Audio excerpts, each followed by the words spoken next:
नमस्कार दोस्तों, जय श्री कृष्णा। स्वागत है आपका हमारे आरव शर्मा चैनल पर। आज हम आपको भगवान के ऐसे भक्त की कहानी सुनाने जा रहे हैं जिससे हमें सीख मिलेगी। अगर हम सच्चे मन से भगवान को याद करें तो वो कहीं भी आ सकते हैं हमारे लिए और हमारी हर इच्छा को पूरी कर सकते हैं। मैं सिर्फ भगवान के सामने नाचूंगा, एक अनंत भक्त की कथा। बहुत समय पहले की बात है। भारत के एक छोटे से गांव में एक भक्त रहता था जिसका नाम माधव था। माधव का हृदय भगवान की भक्ति में इतना लीन था कि उसकी हर सांस में भगवान का नाम बसा हुआ था। वह दिन रात भजन कीर्तन करता और जब भक्ति रस में लीन होता तो अपने आप ही नृत्य करने लगता। माधव बचपन से ही भगवान कृष्ण का अनंत भक्त था। जब वह छोटा था तब उसकी माँ ने उसे कान्हा की कहानियां सुनाई थी। उन कहानियों को सुन सुनकर उसके हृदय में कृष्ण के प्रति अपार प्रेम उमड़ पड़ा। जैसे जैसे वह बड़ा हुआ उसकी भक्ति भी गहरी होती गई। वह प्रतिदिन गांव के मंदिर में जाकर भजन गाता और भक्ति में झूमकर नृत्य करता। उसकी भक्ति देखकर गांव के लोग मंत्रमुग्ध हो जाते, परंतु कुछ लोगों को उसकी यह भक्ति रास नहीं आती। वे उसे पागल समझकर चिढ़ाते और उसका मजाक उड़ाते, पर माधव को इन बातों से कोई फर्क नहीं पड़ता था। वह कहता, मैं तो सिर्फ अपने कृष्ण के लिए नाचता हूँ और किसी के लिए नहीं। एक दिन उस राज्य में राजा को माधव के नृत्य और भक्ति के बारे में पता चला। राजा स्वयं भगवान कृष्ण का भक्त था और भजन कीर्तन का बहुत प्रेमी था। उसने अपने दूतों के माध्यम से माधव को राजमहल में बुलाया और कहा, माधव, मैंने सुना है कि तुम बहुत सुंदर नृत्य करते हो। मैं चाहता हूँ कि तुम मेरे दरबार में नृत्य करो। माधव ने कहा, राजा, मैं केवल अपने प्रभु श्री कृष्ण के सामने नृत्य करता हूँ, मैं किसी अन्य के लिए नृत्य नहीं करता।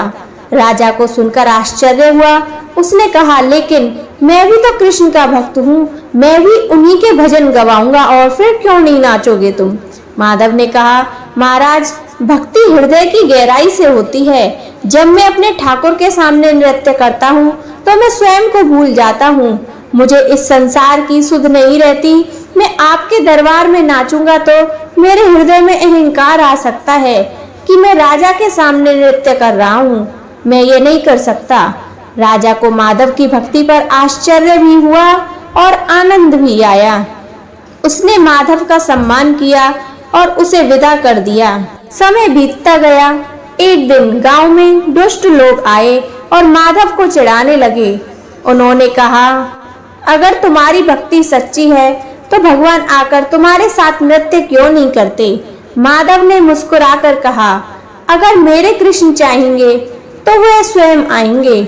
दुष्ट लोगों ने उसे और अधिक तंग करने के लिए गांव के चौक में मंच बनवाया और कहा, अगर तुम सच में भक्त हो तो यहाँ नृत्य करके दिखाओ, हम भी देखेंगे कि भगवान आते हैं या नहीं।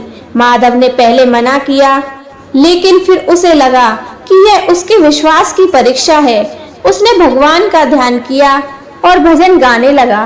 धीरे धीरे वह भाव विभोर होकर नाचने लगा। उसकी भक्ति इतनी गहरी थी कि वहां उपस्थित सभी लोग मंत्रमुग्ध हो गए। और तभी एक अद्भुत घटना घटी। सभी लोगों ने देखा कि माधव के साथ एक दिव्य रूप नृत्य कर रहा है। वह स्वयं भगवान कृष्ण थे। उनका नीलवर्ण शरीर, मोर मुकुट, पीतांबर और बांसुरी देखकर सबकी आंखें आश्चर्य से फैल गईं। भगवान माधव के साथ नृत्य कर रहे थे।